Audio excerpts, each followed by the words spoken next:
আল্লাহ তুমি দেখাও সরল পথ, আল্লাহ তুমি দেখাও সরল পথ, আল্লাহ তুমি দেখাও সরল পথ। আসসালামু আলাইকুম ওয়া রাহমাতুল্লাহি ওয়া বারাকাতুহু। আলহামদুলিল্লাহি রাব্বিল আলামিন ওয়াসসালাতু ওয়াসসালামু আলা নাবিয়িনা মুহাম্মাদিন ওয়া আলা আলিহি ওয়া আসহাবিহি আজমাইন। প্রিয় দর্শক, আপনাদের সকলকে স্বাগত জানাচ্ছি ইসলাম ব্যাংক সরল পথের 566তম পর্বে। আশা করি আপনারা সকলেই ভালো আছেন।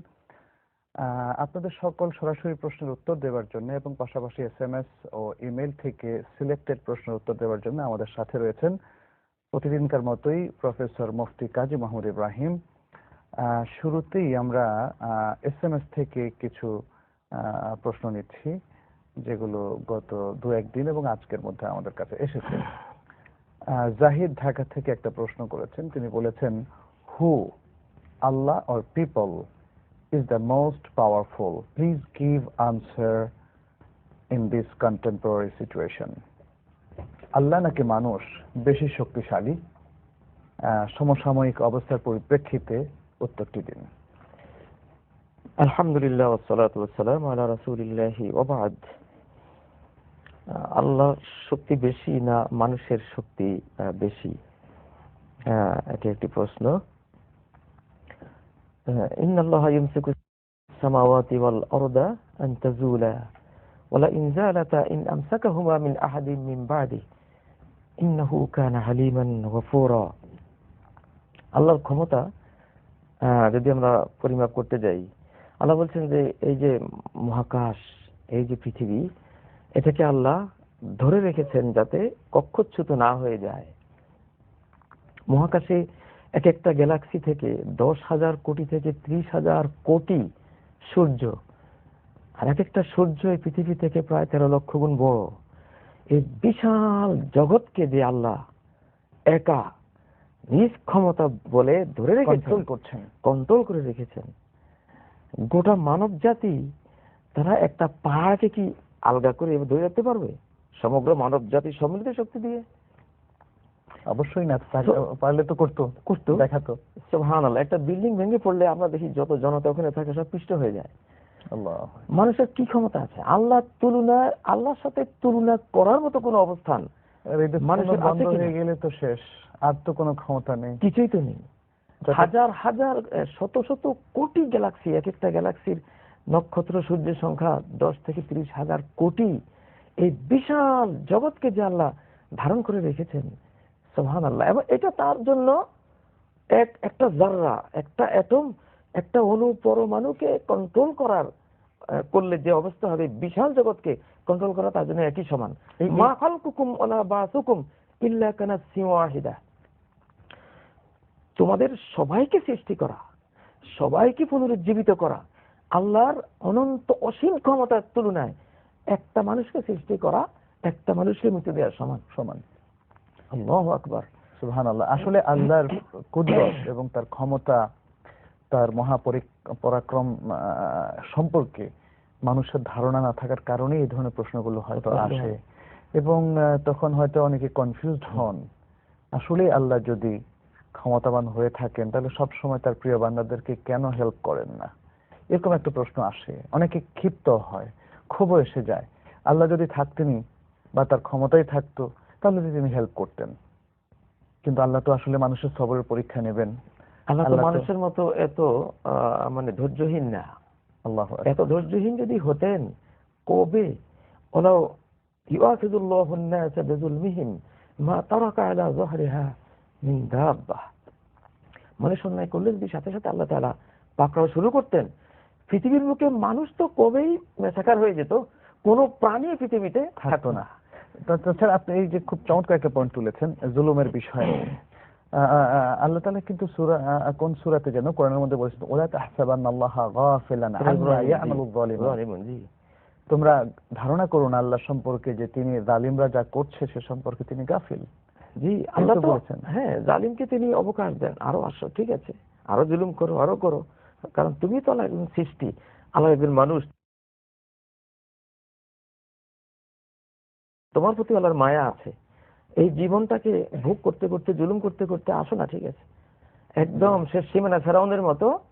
যখন সীমানা শেষ, বাস আজকে তোমার আর আর সময় অবকাশ নেই, আর অবকাশ নেই, বাস একসাথে ধরবে, একসাথে শেষ। আল্লাহ, আমরা একটা টেলিফোন কল নিচ্ছি। আসসালামু আলাইকুম। দর্শক, আপনার নাম বলে প্রশ্ন করুন। আসসালামু আলাইকুম রাহমাতুল্লাহি ওয়া বারাকাতুহু। ওয়ালাইকুম আসসালাম ওয়া রাহমাতুল্লাহি ওয়া বারাকাতুহু। আপনারা সবাই ভালো আছেন? আলহামদুলিল্লাহ। আলহামদুলিল্লাহ। আচ্ছা, আমার প্রশ্ন হচ্ছে যে সূরা সালাতে দাঁড়িয়ে জি। যখন ইমাম সাহেব যখন সূরা ফাতিহা পড়ে, যে মুক্তাদি তো সূরা ফাতিহা পড়ে, ঠিক আছে? জি যখন রুকুতে ওই জায়গাতে যদি রুকুতে যে পায়, জি ঠিক আছে, তাহলে কি কোনো সমস্যা হবে? আচ্ছা, রুকুতে পাওয়ার পরে সেই রাকাত পেল কি পেল না, এটা হচ্ছে মূলত আপনার প্রশ্ন। জি জি জি জি জি জি, ইমামকে যদি রুকুতে পাওয়া যায় তাহলে সূরা ফাতিহা তো মিস হয়ে যাচ্ছে। এখানে একটা খুবই শক্তিশালী মত আছে যে ইমামের সাথে সূরা ফাতিহা পড়া উচিত। উচিত, হ্যাঁ। তো সেক্ষেত্রে সূরা ফাতিহার মতো একটা গুরুত্বপূর্ণ কাজ যদি তার বাদ পড়ে যায় ইমামের পিছনেও, তাহলেও কি তিনি রাকাত পাবেন কিনা? এটা নিয়ে তো বিতর্ক হয়েছে যে শুধু রুকু পেলে রাকাত পাওয়া হবে কিনা। অনেকে বলেছেন যেহেতু সে যে কিয়াম করা ফরজ এটা পেল না, সূরা ফাতিহা পড়া ফরজ এটাও পেল না, সেজন্য শুধু রুকুতে শরীক হলে সে ওই রাকাতটি পেল না। এটা কারো কারো অভিমত। জি, কিন্তু দুই একটি হাদিসে যেহেতু এসছে মান আদরাকার রুকু ফাকাদ আদরাকার রাকা, যে রুকু পেয়ে গেল সে রাকাত পেয়ে গেল। বা একজন সাহাবী তিনি মসজিদে ঢুকে রুকুতে ইমামকে পেয়েছিলেন, রুকুতে শরীক হলেন। নবীজি পরে ওকে ডেকে বললেন জাদাকাল্লাহু হিরসান ওয়ালা তাউদ, জামাত পাবার লোভ আল্লাহ তোমার আরো বাড়িয়ে দিন, তবে এমনটি আর করো না। মানে এত দেরিতে আর এসো না। হ্যাঁ, শোনা। জি, আচ্ছা, আমরা আরেকটা এসএমএস নিচ্ছি। নাম উল্লেখ করেননি, একজন পাঠিয়েছেন, তিনি বলছেন আমি জানতে চাই সম্মানিত ইব্রাহিম সাহেবের লেখা কোনো বই আছে কি, থাকলে সেগুলোর নাম জানাবেন। যে আপনার কোনো বই আছে কিনা। আপনার তো তাওহীদের উপর একটা বই আছে, তাওহীদ জিজ্ঞাসা, তাওহীদ জিজ্ঞাসা জবাব, তারপরে কোরআনের শেষ পারার একটা তরজমা এবং প্লাস কিছু ব্যাখ্যা সম্বলিত একটা বইও আছে আপনার। আর রাসূল সাল্লাল্লাহু আলাইহি সাল্লাম সালাতের পর যে সব দোয়া পড়তেন, জি, সেগুলো একটা সংকলন আছে। জি জি, তো এই বইগুলো তিনি জানতে চাচ্ছেন, মানে কোথায় পাওয়া যাবে সেটাও হয়তো জানতে চাচ্ছেন। সেটা আলমানার পাবলিকেশন থেকে পাবেন। আচ্ছা, খালিদ বরিশাল থেকে আরেকটি এসএমএস পাঠিয়েছেন, তিনি বলেছেন আসসালামু আলাইকুম, as marketing job I have to travel about minimum 50 kilometers in a day and up and down it became 100 kilometers. At this situation, may I need to pray my salah with qasr? তিনি marketing job করছেন কোন একটা কোম্পানির, ফলে তাকে প্রতিদিন 50 kilometre তাকে যেতে হয় দূরে এবং আবার ফেরত আসেন তিনি 50 কিলোমিটার, তার মানে 100 কিলোমিটার তাকে ঘুরতে হয়। এই অবস্থায় কি তিনি কসর সালাত আদায় করতে পারবেন কিনা, মানে কসরের সাথে সালাত আদায় করতে পারবেন? কর্মস্থলে নিয়মিত গেলে সেখানে কসর না করাই উত্তম। সেখানে জি জি এই ব্যাপারে শেখ বিন ওসাইমিন না করার কথাই বলেছেন। জি, তিনি বলছেন সেখানে কসর হবে না, পথে হবে। পথে যদি সেটা সফরের দূরত্ব হয় তাহলে হবে। জি, জাযাকাল্লাহ খাইর। আসসালামু আলাইকুম। দর্শক, আপনার নাম বলে প্রশ্ন করুন। হ্যালো। আসসালামু আলাইকুম ওয়া রাহমাতুল্লাহি ওয়া বারাকাতুহু। ওয়ালাইকুম আসসালাম ওয়া রাহমাতুল্লাহি ওয়া বারাকাতুহু। আলহামদুলিল্লাহ, আমি আপনাদের এই অনুষ্ঠান প্রায় শুনি এবং খুব ভালো লাগে। জাযাকাল্লাহ খাইর। এবং আমার মতের সাথে আপনাদের মিল খায়। আলহামদুলিল্লাহ। আপনারা এক পর্যায়ে বলছেন যে আল্লাহ আকার আছে এবং তার মতো। আচ্ছা, এই বুঝটা আমারও আগের থেকে, আমি আরব কান্ট্রিতে অনেকদিন ছিলাম, জি, সেখান থেকে এই বুঝ আনি আমি এই মসজিদে নামাজ পড়তে যাই। আপনার প্রশ্নটা কি বলুন দর্শক? জি, প্রশ্নটা হচ্ছে ইমাম সাহেব বলে যে না আল্লাহ নিরাকার এবং সর্বত্র বিরাজমান, এবং মুসল্লিরা হইতে গিয়ে আমাকে ওখান থেকে বাইর করে দেয় যে আপনি কোথায় থেকে আসলেন যে আল্লাহর আকার আছে। অন্য মসজিদে ছিলাম তারাও তাই। আচ্ছা, এখানকার এই মিরপুরে সবাই তারা পীরের মুরিদ এবং বলে যে সব জায়গায় আল্লাহ। আপনি ঠিক আছে, এই তো আপনার দুটো প্রশ্ন না?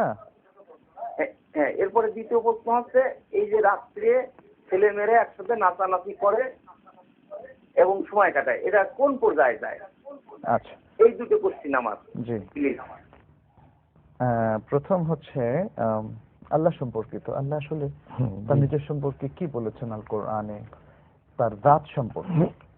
জি। নিরাকার কি আকার, এই বিষয়টা তার জাত সম্পর্কিত বিষয়, এবং এখানে তো মানুষের নিজের থেকে কিছু ভাবার বলার কোনো অবকাশ নেই। না, কোনো অবকাশ নেই। আল কোরআনে স্বয়ং আল্লাহ তার নিজের সম্পর্কে কি বলেছেন এবং রাসূলুল্লাহ সাল্লাল্লাহু আলাইহি ওয়াসাল্লাম সুন্নাহর মধ্যে কি বলেছেন, এটা হচ্ছে ইম্পর্টেন্ট বিষয়। আর আল্লাহ কোথায় আছেন, তিনি কি আরশের উপর আছেন, নাকি তিনি তার রাত পৃথিবীর সর্বত্র বিরাজমান, এই বিষয়টাও কিন্তু মানুষের নিজের মন থেকে বলার কোনো সুযোগ নেই। কোরআন কি বলছে, হাদিস কি বলছে? জি, আল্লাহ তো আকার আছে, তার মতো আকার, কামা ইয়ালিকু বিজালালি, তার পরাক্রমের, তার অনন্ত ক্ষমতার, তার মতো করে তার আকার যেটা আছে। তিনি বলেছেন লাইসা কামিসলিহি শাই, তার মতো কোনো কিছুই নেই। ওয়া হুয়াস সামিউল বাসীর, কিন্তু তিনি সর্বশ্রোতা, সর্বদ্রষ্টা। ওয়া ইয়াবকা ওয়াজহু রাব্বিক যুল জালালি ওয়াল ইকরাম, তোমার রবের চেহারা সেটা থাকবে চিরকাল। এখানে চেহারা কথা এসেছে, ফাইন্নাকা বিআয়ুনিনা, তুমি আমার চোখের সামনে আছো, চোখের কথা এসেছে। তারপর ইয়াদুল্লাহি ফাওকা আইদিহিম, আল্লাহর হাত তাদের হাতের উপরে আছে, এখানে হাতের কথা এসেছে। এটা তার জাতের অংশ।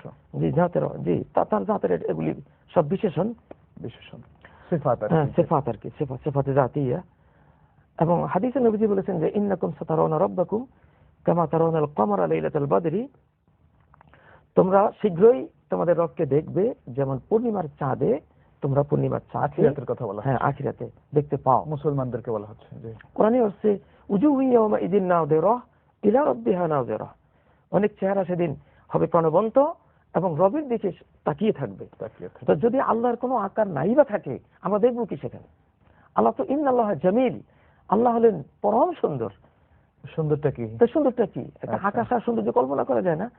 এখানে যেটা করতে হবে সেটা হলো কোন সৃষ্টির সাথে তাকে তুলনা করা যাবে না, কিন্তু তার যে আকার আছে, চেহারা আছে, কোরআন যা বলেছে এটা বিশ্বাস করতে হবে, এবং এটাকে কোনো কিছুর সাথে তুলনা করা যাবে না।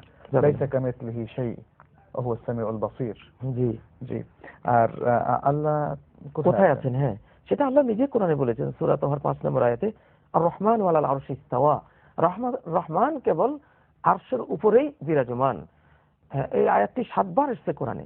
আর এর সমার্থবোধক আয়াত সম্বন্ধে একজন ইমাম বলেছেন যে প্রায় 1000 আয়াত আছে এই বিষয়ে যে আল্লাহ আরশের উপরে, আসমানের উপরে।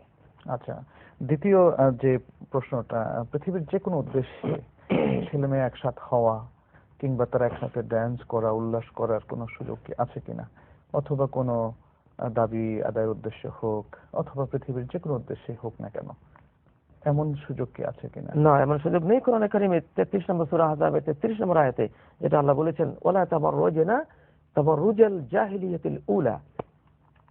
তাবাররুজের একটা অর্থ হলো তোমরা নারীরা পুরুষদের ভিতরে ঘেঁষে ঘেঁষে তোমরা চলাফেরা করো না, আলাদা থাকো, পৃথক থাকো। একেবারে নারী পুরুষ একসাথে তারা কোনো বাছ বিচারহীন ভাবে অবাধে তারা মেলামেশা করবে, এর থেকে তো হাজারো অন্যায়। এক রুমে একসাথেও তো প্রেম এক্সচেঞ্জ এর সুযোগ ইসলাম না, প্রেম এক্সচেঞ্জ এর কোনো সুযোগ নেই। কোরআনটাকে নিষেধ করেছে। তার মানে হচ্ছে এটা হারাম। জি। আসসালামু আলাইকুম রাহমাতুল্লাহ। দর্শক নাম বলে প্রশ্ন করুন। হ্যালো, আসসালামু আলাইকুম। ওয়া আলাইকুম আসসালাম। আমি ডাক্তার বিনা বলছি, লালমাটিয়া, ঢাকা থেকে। জি, বলুন। আমার প্রশ্ন আছে দুটো। একটা আমার আব্বার সম্পর্কে। আমার আব্বা মারা গেছেন 28 বছর আগে এলপিআরে থাকা অবস্থায়। তিনি সরকারি চাকরি করতেন। আমরা 5 বোন 2 ভাই। মারা যাওয়ার সময় 4 বোন লেখাপড়া করতাম এবং আমরা অবিবাহিত ছিলাম। মারা যাওয়ার পূর্বে তিনি বলেছিলেন যে পেনশনের টাকা তুলে আমাদের বিবাহ দিবেন এবং হজ করবেন, কিন্তু তার পূর্বেই তিনি মারা যান। এখন আমার প্রশ্ন হচ্ছে, আমার মৃত বাবার জন্য বদলি হজের প্রয়োজন আছে কিনা? আর দ্বিতীয় প্রশ্ন হচ্ছে, কেউ যখন আমার কোনো ক্ষতি করে, আমি জানি যে আমি একদম নির্দোষ, সেই অবস্থায় ইসলামের দৃষ্টিতে আমার কি করা উচিত? আপনার কেউ কোনো একটা ক্ষতি করছে, এই তো? তার প্রতি বা সেই অবস্থায় আমি কিভাবে সান্ত্বনা পেতে পারি যে সে আমার একটা ক্ষতি করলো বা ক্ষতি করে যাচ্ছে, আমি তখন কি করতে পারি? জি ধন্যবাদ। জি, ধন্যবাদ আপনাকে। দুটো প্রশ্ন আমরা দেব ইনশাআল্লাহ উত্তর। বাবা মারা যাওয়ার সময় ওসিয়ত করেছিলেন তার এই পেনশনের টাকা থেকে হজ করা হবে এবং মেয়েদের বিবাহের ব্যবস্থা করা হবে। তাহলে এটা হচ্ছে তার ওসিয়া। এখানে তো আমরা জানি শরীয়তের বিধান হচ্ছে যে তার পুরো সম্পত্তিকে তার দাফনের পরে, ঋণ পরিশোধ করার পরে যেটা থাকে সেটাকে 3 ভাগ করে সর্বোচ্চ 3 ভাগ পর্যন্ত ওসিয়ত আদায় করা হবে, বাকিটা ওয়ারিসদের মধ্যে বন্টন হবে। তাহলে তো সে অনুযায়ী হজ যদি 3 ভাগের মধ্যে সম্পত্তি দিয়ে হজ করা যায়, তাহলে হজ সে অবস্থায় আদায় করাটা ফরজ ছিল কিনা? জি অবশ্যই।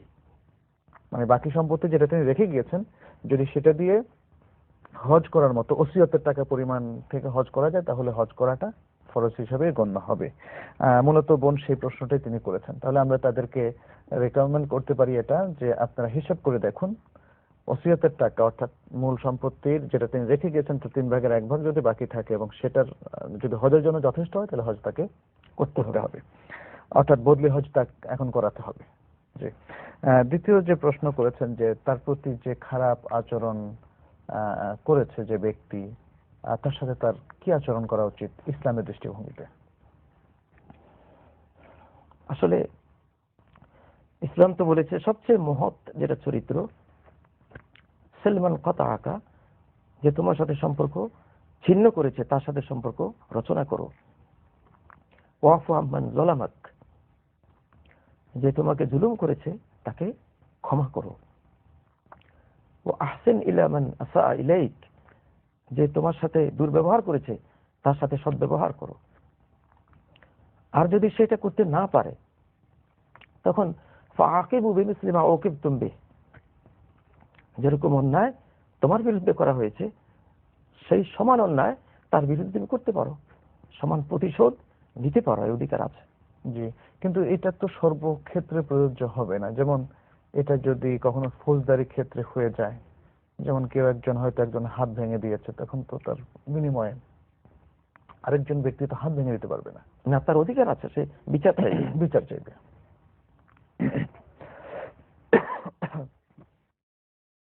আসসালামু আলাইকুম দর্শক, আপনার নাম বলে প্রশ্ন করুন। আসসালামু আলাইকুম রাহমাতুল্লাহ। ওয়ালাইকুম আসসালাম রাহমাতুল্লাহ। আমি মহিউদ্দিন বলছি চিটাগাং থেকে। আমার প্রশ্ন হচ্ছে, কোন নিরপরাধ ব্যক্তিকে যদি কোন দেশের গভর্নমেন্ট যদি তাকে যে কোনো দোষী সাব্যস্ত করে ফাঁসি বা মৃত্যুদণ্ড দেওয়া হয়, সে কি শাহাদাতের মর্যাদা পাবেন? দ্বিতীয় প্রশ্নটি হচ্ছে, নামাজের সহিদার বিষয়টা আমি একটু ভালো করে জানতে চাচ্ছি। জি, আসসালামু আলাইকুম। আসসালাম। প্রশ্নটা তো পেয়েছেন। জি। মজলুম হয়ে নিহত হলে সে তো শহীদ হবে। জি। যে কোনো কারণে জুলুম করে তাকে মারলে আস-সাইফু মাহাউয যুনুব, তলোয়ার সব গুনাহকে নিচ্ছিন্ন করে দেয়। ইন্নী উরিদু আন তাবুআ বিইসমি ওয়া ইসমিক ফাতাকুনা মিন আসহাবিন নার। হাবিল বলেছিল কাবিলকে, আমি চাই তুমি যদি আমাকে কতল করো, হত্যা করো, তাহলে আমার পাপ আর তোমার পাপ সবগুলো নিয়ে তুমি জাহান্নামী হবা। তাহলে বোঝা গেল কেউ কাউকে জুলুম করে মারলে নিহত ব্যক্তি ক্ষমা পেয়ে যায়, আর হত্যাকারী ব্যক্তি তার হত্যার পাপ আর নিজের পাপ সবগুলো নিয়ে সে জাহান্নামে যায়। জি। তো অতএব মজলুম হয়ে কেউ যদি নিহত হয়, এইটা তার জন্য শাহাদাতের একটা কারণ। আর উপরন্তু এখানে সূরা বনী ইসরাঈলের 33 নম্বর আয়াতে এসেছে, ওমান কুতিলা মাজলুমান ফাকাদ জাআলনা লিওয়ালিহি সুলতানা। কেউ যদি মজলুম হয়ে নিহত হয়, তার উত্তরাধিকারী অভিভাবকদের জন্য আমি পাওয়ার দিয়ে রাখলাম, পাওয়ার অফ অ্যাটর্নি দিয়ে দিয়ে দিলাম। আল্লাহ পাওয়ার দিয়ে দিয়েছেন। এটা পাওয়ার, বিচারের পাওয়ারও।